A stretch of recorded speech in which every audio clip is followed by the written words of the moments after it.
Well, hi there, it's Polly here. Yeah, so just a little brief update. Um, so while I've been traveling the wilds here, I got some offers in from Helion Books, and I'm really pleased. They would like me to write a book for them called Wargamer's Guide to Samurai Warfare.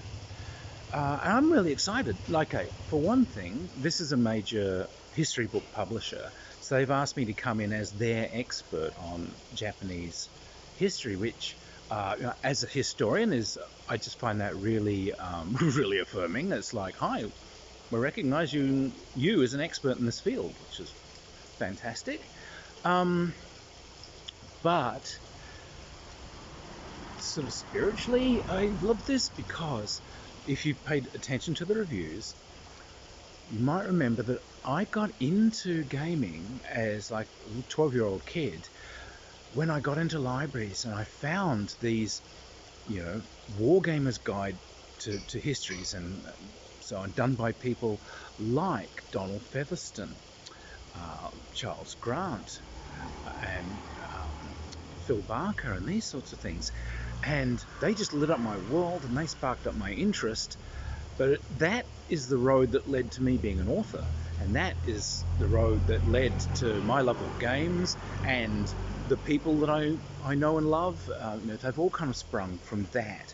And what I loved about those books was they were written by someone with a deep and abiding love for gaming and for history, and they were wanting to communicate that to the reader and say, I love this and I'm excited by this, and I really want to I want to bring you that love. I want you in this hobby. I want you to see what this is. I want you to feel the same fun and joy that I do.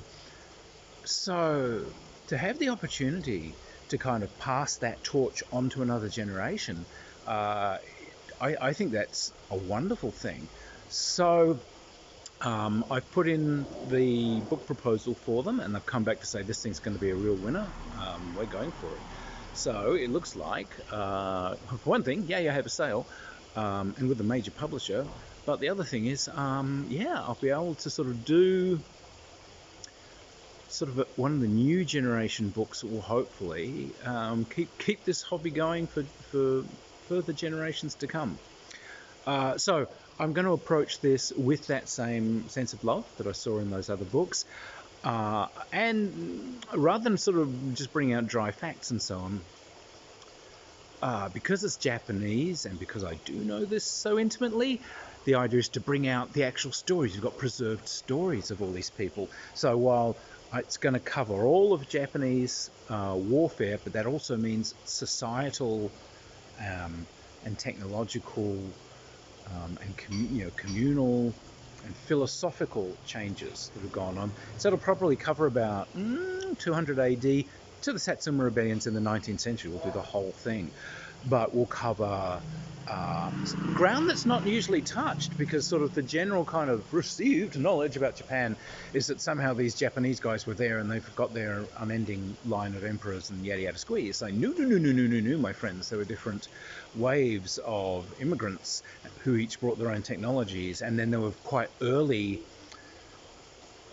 crisscross invasions with Korea and so on, and you see the changes in language, in organization, in equipment, in tactics, and the Yamato line of emperors and so on. They're just one of many small kingdoms who finally came out on top. So their line, but also from that point onwards, we've got stories preserved of all of these people, and some of them are inspiring, and some of them are and some of them are completely hilarious, and there's a lot of kind of magic and superstition in there. I mean, who can say no to a culture that absolutely records in its official history that on this particular day in the capital city, a 15-foot tall giant skeleton walked down the streets, biting the heads off fleeing citizens, until a mysterious group of adventurers appeared, drew it off with a ruse, and basically managed to trap it in a magical containment field somewhere off in the forest.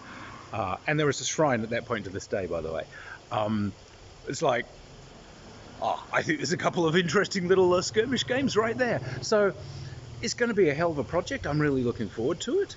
I am still cooking up a new novel and so on, which I've been planning while wandering here. I'm in Laval Penang, by the way. This is Laos, and it's really interesting. It's kind of it's part Asian, part kind of French colonial influence. It's colder than Thailand. It's got its own distinct local decorative style. Like they really like quite strong, repetitive patterns on things. So lots of bright colours. But yeah. So anyway, not a bad place to be musing about new projects. So anyway, I just thought I'd update the gaming folk out there on the coming new project, a Wargamer's Guide to Samurai Warfare from Helion Books. And it'll probably take me a while to write that one because, as I said, we've got, 1,700 years of history to cover, complete with bells, whistles, amusing anecdotes, and the occasional poem. Whee! So anyway, I will keep wandering and travelling and jotting things down, and hopefully see you guys around the gaming table someday. Bye!